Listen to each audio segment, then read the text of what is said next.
प्रज्ञा भूमि trust ने जमीन खरीदी है, जिसका चीफ ट्रस्टी भिक्षु बीपी धीरो ज्योति है। वहाँ भूमि पूजन हो चुका है। अभी 14 दिसंबर को वहाँ भिक्षु निवास का शिलान्यास होना है, या एक विशाल मूर्ति भी वहाँ लगनी है, उसका भी शिलान्यास होना है। और ये वही जमीन है जो आपके सहयोग से ली गई है, जिसकी रजिस्ट्री दिनांक 3 अक्टूबर 2024 को हो चुकी है। आप सभी ने बड़े प्रेम पूर्वक श्रद्धा आस्था रखते हुए अपना दान दिया है। मैं आप सभी का साधुवाद करता हूँ। ये सब आप लोग का ही कृपा है, जो बंते जी को जोगेश्वरी पहाड़ी के नीचे जहाँ भगवान बुद्ध 6 वर्ष तपस्या किए थे, यहाँ आप लोगों ने बैठाया है।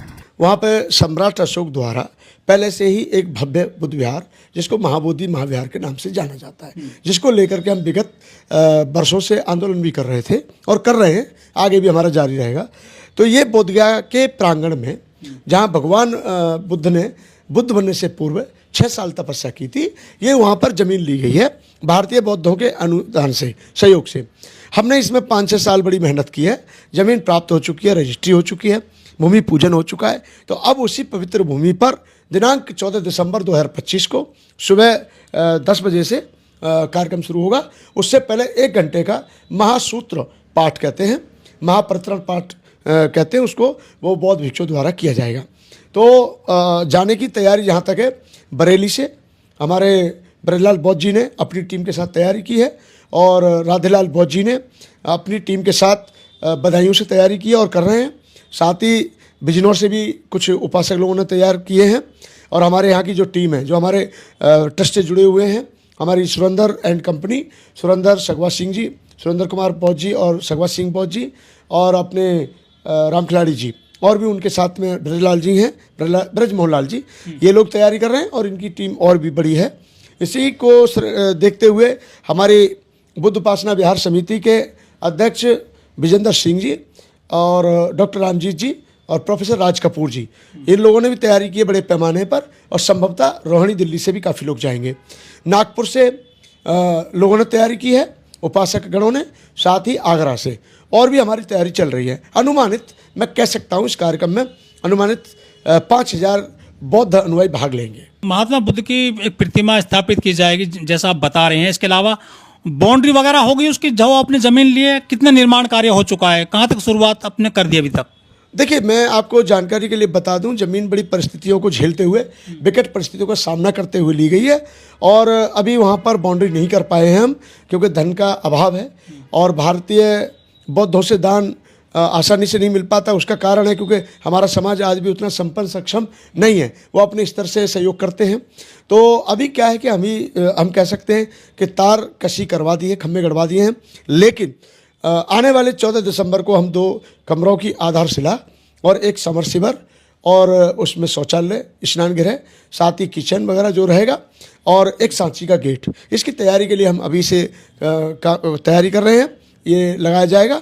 और साथ ही भूमि पूजन, यानी बुद्ध प्रतिमा, भगवान बुद्ध की 5 से 7 फीट ऊंची प्रतिमा रहेगी, और उसको अच्छे से स्थापित करके उसका अनावरण किया जाएगा। और मैं ये भी कह सकता हूँ कि लगभग 500 से 400-500 बौद्ध भिक्षु भी इसमें आएंगे, और उनको चीवरदान किया जाएगा। और जो 5000 उपस्थित होने वाले बौद्ध अनुयायी हैं, उन सबका रहने का उचित प्रबंध और एवं भोजन दान की व्यवस्था की जा रही है उनकी। ये ट्रस्ट का नाम क्या है जो इसमें काम कर रहा है, जो महाविहार को लेकर? ये प्रज्ञा भूमि ट्रस्ट है, और इसमें उत्तर प्रदेश के संरक्षक जो है हमारे RK सिंह पूर्व IAS, और यानी इंजीनियर सत्यप्रकाश कुरील जी, और इंजीनियर ताराचंद दोहरे जी, इंजीनियर SP सिंह जी, ये भी चीफ इंजीनियर लेवल 1 सिंचाई विभाग, और इंजीनियर RP सिंह जी, और इधर से प्रोफेसर PD बोरकर और इंजीनियर KP सिंह जी, और भी अन्य हैं जो संरक्षक का रोल प्ले कर रहे हैं। इसका बनाने का उद्देश्य मैं बता भी देता हूं कि हमारे भारत में बौद्ध भिक्षुओं का जिस प्रकार से प्रशिक्षण होना चाहिए वैसा नहीं है। तो इसलिए भारतीय बौद्धों का प्रथम केंद्रीय प्रशिक्षण बनेगा बौद्ध भिक्षुओं का, और साथ ही आगंतुकों के लिए 100 कमरों का एक भव्य अतिथि गृह होगा, जिसका नाम बाबा साहब डॉक्टर अंबेडकर के नाम से रखा जाएगा। साथ ही स्वास्थ्य से संबंधित जहाँ भिक्षुओं का इलाज हो सके, आगंतुकों को भी वहाँ लाभ मिल सके, और वहाँ के रहने वाले गरीब तबके के लोग जो माझी समाज के, पासवान समाज के और धानुक समाज के हैं, और जो मतलब गरीब तबके के लोग हैं जो वहाँ जी रहे हैं, या जो भी व्यक्ति है उसको समय पर वहाँ पर स्वास्थ्य लाभ के लिए वहाँ पर स्वास्थ्य से संबंधित भी हम स्वास्थ्य केंद्र की व्यवस्था करेंगे, और गरीब बच्चों के पढ़ाने के लिए हम उनको शिक्षा का प्रबंध भी उसमें करेंगे। ये प्रज्ञा भूमि ट्रस्ट द्वारा भारतीय बौद्धों का प्रथम ऐसा बुध विहार होगा जिसे लोग देखने आएंगे, जहाँ 84 फीट ऊंची प्रतिमा लगाई जाएगी आगामी भविष्य में। अभी नहीं, अभी फिलहाल हम छोटी प्रतिमा लगाएंगे, 2 कमरे की आधारशिला रखेंगे, और हमें उम्मीद है कि आने वाले बुद्ध पूर्णिमा से पहले पहले हम 2 कमरे तैयार कर लेंगे, क्योंकि दान के ऊपर सब कुछ चलता है, और उम्मीद करते हैं उससे पहले भी उसके हमारी सबसे पहली जिम्मेदारी है कि हम पूरी ज़मीन की बाउंड्री करें। तो बाउंड्री भी हम बहुत जल्दी करेंगे, कार्यक्रम के बाद में हम बाउंड्री का कार्य शुरू कर देंगे, क्योंकि बाउंड्री होना ज़रूरी है। तो इसका मुख्य उद्देश्य है कि भारत के प्रत्येक बौद्ध को वह सुविधा का लाभ मिले, क्योंकि सभी इतने संपन्न सक्षम उपासक नहीं है जो वहाँ जाकर के रूम लेकर के रह सके। ये डूंगेश्वरी पर्वत है। डूंगेश्वरी पर्वत जो है भगवान बुद्ध का जो मतलब बुद्ध टेम्पल है, महाबोधि टेम्पल, वहाँ से 8 किलोमीटर की दूरी पर है, और वहाँ से 1 किलोमीटर पहले अपना ये ज़मीन है, यानी बोध गया से 7 किलोमीटर की दूरी पर है। ये भूमि पहले घूम करके बहुत दूर पड़ती थी, परंतु एक नदी पे पुल था सुजातागढ़ के लिए, और एक नदी और है, वहाँ पुल बन गया है, जिसके कारण अब ये जो है 8 किलोमीटर 9 किलोमीटर के बीच में रह गया है। तो ये ज़मीन जो है आपकी डूंगेश्वरी पर्वत, जिसको पहले प्राग बोधि पर्वत के नाम से जाना जाता था, ये डूंगेश्वरी के पास में है, और वहाँ सुजाता एकेडमी है, बहुत फेमस है, उसके पास में ही ये कार्यक्रम होने जा रहा है। गांव लारपुर और डूंगेश्वरी पर्वत निकट सुजाता एकेडमी, और यही कार्यक्रम होगा, और मुझे आशा है कि लोग अपना बहुमूल्य समय निकालकर बौद्ध अनुयायी अवश्य भाग लेंगे। जिला प्रशासन से वो मान्यता वगैरह आपने ले लिया, परमिशन ले ली है कि कार्यक्रम को लेकर, और जो प्रतिमा स्थापित करेंगे बुद्ध की? हाँ, वो सब हमारी प्रक्रिया पूरी हो जाएगी, कोई दिक्कत नहीं है, क्योंकि वो हमने सहयोग से ज़मीन खरीदी है, और वहाँ ऐसा किसी प्रकार का वो नहीं है। फिर भी हम सरकार यानी शासन प्रशासन को साथ लेके ही हम काम करेंगे। शासन प्रशासन से परमिशन ली जाएगी, कोई दिक्कत नहीं होगी। उपासक कहाँ कहाँ से आपने बुलाए हैं पूरे देश में? उपासक अभी फिलहाल दिल्ली, नागपुर यानी महाराष्ट्र, और मध्य प्रदेश, और आपके उत्तर प्रदेश लखनऊ से, और बिजनौर वगैरह यानी दिल्ली, और भी उत्तराखंड भी है इसमें, और हम ये कह सकते हैं कि मुझे उम्मीद है कि इसमें उड़ीसा और इसमें बिहार में भी हम प्रचार करेंगे, और साथ ही इसमें मैं समझता हूँ छत्तीसगढ़। कितनी बड़ी प्रतिमा है और कहाँ बनवाई जा रही है, वो कितने खर्चा आ रहा है प्रतिमा बनवाने में? देखिए, प्रतिमा हमने 5-6 फीट के आंकड़ा रखा है हमने, क्योंकि उसका नीचे स्टेज भी बनेगा, फाउंडेशन बनेगा, फाउंडेशन में वो विराजमान की जाएगी, और वो प्रतिमा का उद्घाटन करने के लिए काफ़ी लोग इच्छुक हैं, और हम ये चाहते हैं कि हम इनवाइट करेंगे सबको ही। हमारे जैसे पहले चीफ गेस्ट कौन होगा? अभी चीफ गेस्ट के बारे में मैंने पहले भी कह दिया था कि अभी हमारे ये संस्था तय करेगी। अभी फिलहाल हमने नॉर्मल तौर पे सबको जानकारी देने के लिए अभी हमने विशेष आमंत्रित सबको किया है, और सब आएंगे, और विशेष तौर पर हम मुख्य अतिथि के जानकारी आने वाले वीडियो के माध्यम से जरूर देंगे। लेकिन भंते जी, जिस तरह से कोई हिंदुओं में कोई मंदिर बनता है या कोई मूर्ति स्थापित की जाती है किसी भगवान की, तो वहाँ प्राण प्रतिष्ठा की जाती है, बाकायदा प्रवचन होते हैं, वेद पढ़े जाते हैं, ग्रंथ पढ़े जाते हैं। तो आपके यहाँ कैसी प्रक्रिया होगी उसके पहले? ये क्या आप भी प्राण प्रतिष्ठा किया जाता है आपके यहाँ भी?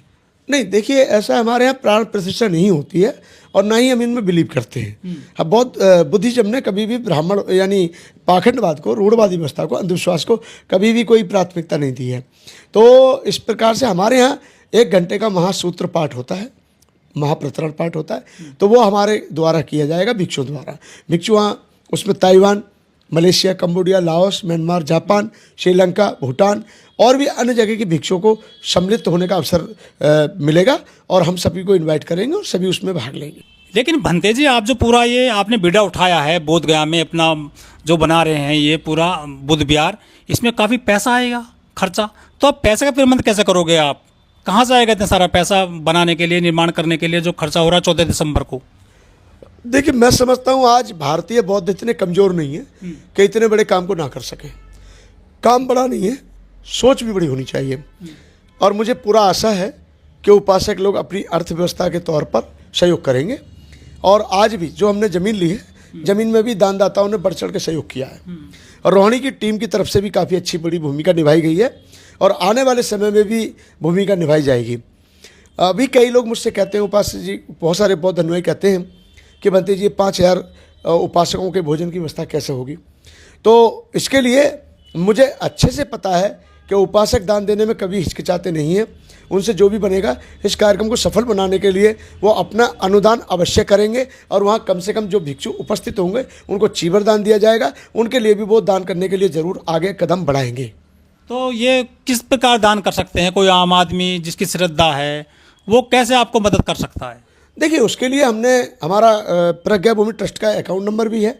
हम आपके चैनल के माध्यम से हम अपील करते हैं कि इस कार्यक्रम को सफल बनाने के लिए आप अवश्य अपना तन मन धन का योगदान करें, क्योंकि धम्म जो है दान के ऊपर आधारित है और दानदाता का यानी 10 पारमिताओं में से एक महत्वपूर्ण दान पारमिता मानी जाती है बौद्ध धम्म की पद्धति के अनुसार। तो मुझे आशा ही नहीं बल्कि पूर्ण विश्वास है कि बौद्ध अनुयायी 10 पारमिताओं का ध्यान रखते हुए, दान पारमिता का पालन करते हुए इस कार्यक्रम को सफल बनाने के लिए दान अवश्य करेंगे। वो हमारे पास में दान भेजने का कई प्रकार के संसाधन हैं, जैसे वो QR कोड से भी कर सकते हैं, हम चैनल पर भेज देंगे। और UPI नंबर भी उसमें मैं बोल भी, नंबर UPI नंबर है 9968389094। मैं दोबारा इसको दोहराना चाहता हूँ, 9968389094 ये UPI नंबर है। और साथ ही इसमें प्रज्ञा भूमि ट्रस्ट का अकाउंट नंबर आएगा और QR कोड भी प्रज्ञा भूमि ट्रस्ट का ही आएगा। तो मैं आशा करता हूं कि आप अपनी क्षमता अनुसार इस कार्यक्रम को सफल बनाने के लिए महाभोजन दान नाम इसका रखा है, यानी 5,000 बौद्ध अनुयायियों के द्वारा 5,000 बौद्धों का पहली बार, यानी बिहार के अंदर 5,000 उपासकों का भारतीय बौद्धों द्वारा ये पहला कार्यक्रम होगा जो महाभोजन दान किया जा रहा है। तो मुझे आशा है कि और 500 भिक्षुओं का वहाँ चीवर दान की व्यवस्था की जाएगी। और उसमें क्योंकि चीवर खाली नहीं दिया जाता है, कुछ ना कुछ रख के दिया जाता है, तो उस पर उपासक लोग सब अपने अपने स्तर पर सहयोग करेंगे। वो सब प्लानिंग हमारी बन रही है और मैं आमंत्रित करता हूँ विशेष तौर पर कि इस कार्यक्रम में हमने जो है केंद्रीय मंत्रीगण, विधायकगण, सांसदों को एवं समाज के सम्मानित गणमान्य व्यक्तियों को आमंत्रित किया है। साथ ही साथ बौद्ध उपासक एवं पूज्य भिक्षु संघ विशेष आमंत्रित है। आप दिनांक 14 दिसंबर 2025 के लिए समय निकालकर इस कार्यक्रम को देखें और ये ऐतिहासिक पल होगा। ऐतिहासिक पल के साक्षी बने, क्योंकि एक हमारी मेहनत हुई है और मेहनत का उस दिन एक फल आने वाला है, यानी हमारे कार्यों की आधारशिला रखने जा रहे हैं हम। तो उसमें आप सम्मिलित होंगे और जो वहाँ उपासक होंगे मौजूद, उनके हाथ से कुछ ना कुछ ईंट रखने का भी अवसर उनको प्राप्त होगा। आप सभी को बहुत बहुत साधुवाद।